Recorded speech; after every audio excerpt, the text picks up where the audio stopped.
Boa tarde, segundo ano. Tudo bom, gente? Hoje a gente vai dar continuidade aos conteúdos que nós iniciamos na sexta-feira, na nossa aula online.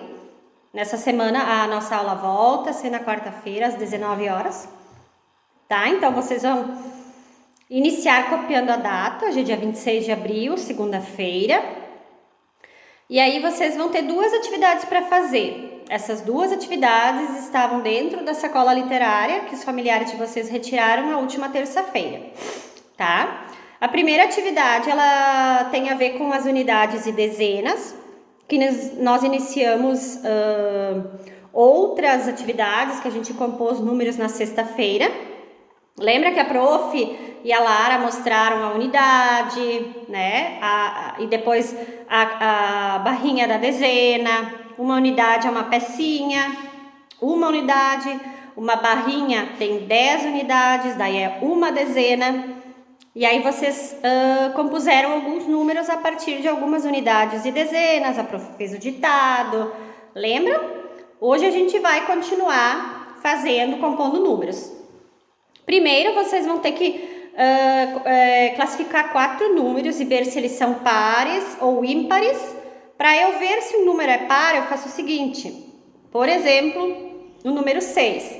Eu vou tentar dividir a mesma quantidade para cada lado. Se eu conseguir a quantidade igual para cada lado, como no 6, 3 e 3, é um número par. Agora, se eu quiser cortar esse número no meio e ele não for um número exato para cada lado, como por exemplo 11, eu não consigo.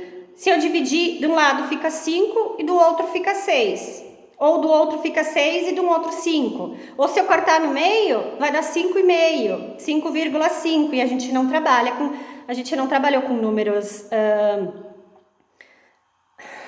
Agora me fugiu a espécie de número que é esse. Mas seriam os números com vírgula, daqui a pouco eu lembro e falo, tá? A gente não aprendeu ainda a trabalhar com esses números, né?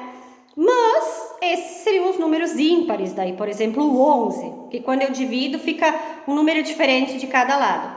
Depois disso, vocês vão colocar alguns números em ordem crescente. A ordem crescente é do menor para o maior. E depois vocês vão compor alguns números a partir das dezenas e unidades que estão aqui. Por último, hoje nós vamos ler...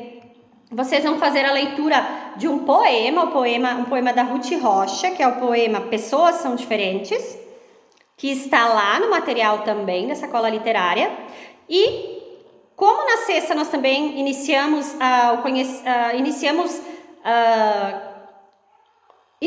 conhecer o alfabeto script, né, que é aquele que está nos livros, nos jornais, que é a letra de imprensa que eles chamam.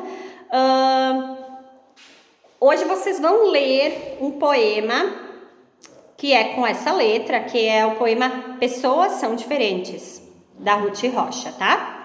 Depois de ler esse poema, eu quero que vocês desenhem essas duas crianças diferentes que o texto vai mostrando para nós. Eu quero que vocês desenhem as duas crianças depois da leitura do texto, tá? Não precisa mandar a leitura para a prof, é só mandar mesmo o desenho das duas crianças, além dos números com os quais vocês vão trabalhar hoje. Tá bom, segundo ano? Um abraço, até a nossa aula pelo Meet na quarta-feira. Tchau!